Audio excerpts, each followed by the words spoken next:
Hari ni saya nak bawa adik-adik masuk ke universiti. Jom kita masuk universiti adik-adik. Jom. Untuk pengetahuan adik-adik, Universiti Islam Melaka ni diiktiraf oleh MQA. Adik-adik, dengan 3 kredit SPM, adik-adik boleh sambung belajar ke Universiti Islam Melaka. Kenapa pilih Universiti Islam Melaka? Kerana Universiti Islam Melaka ni ada penempatan asrama sampai habis belajar. Tu dia tuan-tuan, sampai habis belajar. Anak-anak tuan-tuan nak mengaji sampai habis belajar, ada asrama. Apa program yang ada di Universiti Islam Melaka ni? Universiti Islam Melaka ni ada program asasi, ada program diploma, ada program ijazah. 1. Diploma haji dan umrah. 2. Diploma kejururawatan. Yang ni bagus adik-adik.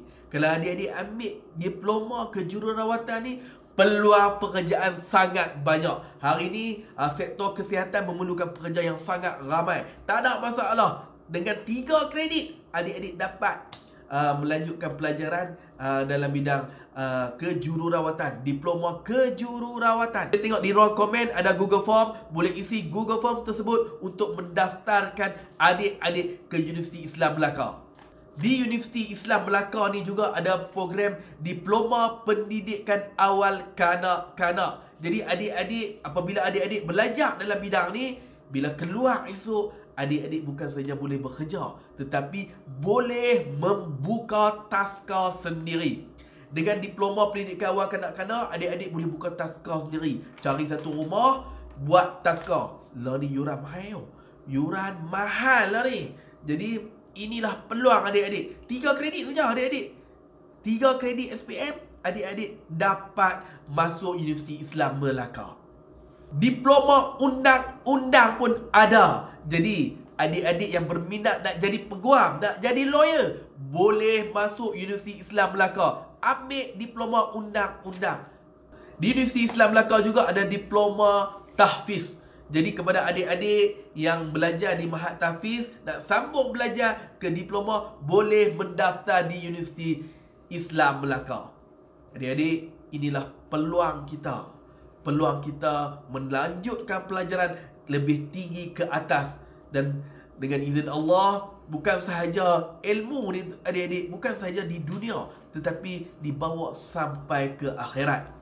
Adik-adik kena ingat, bila kita mati adik-adik, ada 3 perkara yang akan kita bawa masuk ke kubur. Antaranya ilmu yang bermanfaat. Jadi bila adik-adik belajar di Universiti Islam Melaka ni, adik-adik bukan saja dapat ilmu dunia, adik-adik dapat ilmu akhirat. Bukan saja adik-adik dapat manfaat di dunia, adik-adik juga mendapat manfaat di akhirat. Jom daftar segera Universiti Islam Melaka. Apa lagi yang ada di Universiti Islam Melaka ni?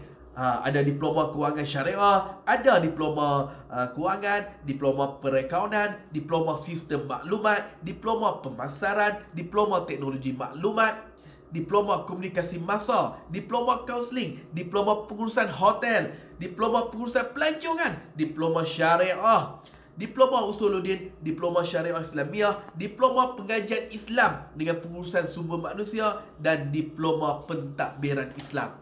Tunggu apa lagi adik-adik? Jom, lepasan SPM 3 kredit, jom kita masuk Universiti Islam Melaka. Inilah masanya kita membalas jasa kedua ibu bapa kita. Apabila kita masuk universiti, hati ibu bapa kita pun seronok dan gembira. Program asasi juga ada di Universiti Islam Melaka ini. Apa syaratnya? Hanya 5 kredit sahaja. 5 kredit sahaja, adik-adik boleh masuk program asasi di Universiti Islam Melaka ini. Antara tawaran programnya: 1. Pengajian asasi perniagaan, 2. Pengajian Islam, dan 3. Sains sosial. Adik-adik boleh pilih antara 3 program ini. Jadi adik-adik jangan lepaskan peluang. Universiti Islam Melaka menawarkan banyak program. Bukan saja asasi, program diploma pun ada, program ijazah pun ada. Universiti Islam Melaka ni mendapat pengiktirafan MQA. Dan lepasan Universiti Islam Melaka ni dapat melanjutkan pelajaran mereka ke Universiti awam di mana-mana sahaja, tak ada masalah. Dapat diploma, boleh sambung ijazah di universiti awam di mana-mana sahaja dalam Malaysia dan luar negara. Bagi mereka yang menyertai program asasi di Universiti Islam Melaka ini, apabila habis, adik-adik boleh sambung belajar ke Universiti Melaya ke, Universiti Islam Antarabangsa ke, Universiti Utara Malaysia ke mana saja IPTA awam yang ada di Malaysia ini, adik-adik boleh masuk. Bukan saja di Malaysia, di luar negara pun boleh. Jadi, kepada adik-adik, jangan tunggu lagi, daftar segera. Universiti Islam Melaka menanti anda. Assalamualaikum warahmatullahi wabarakatuh.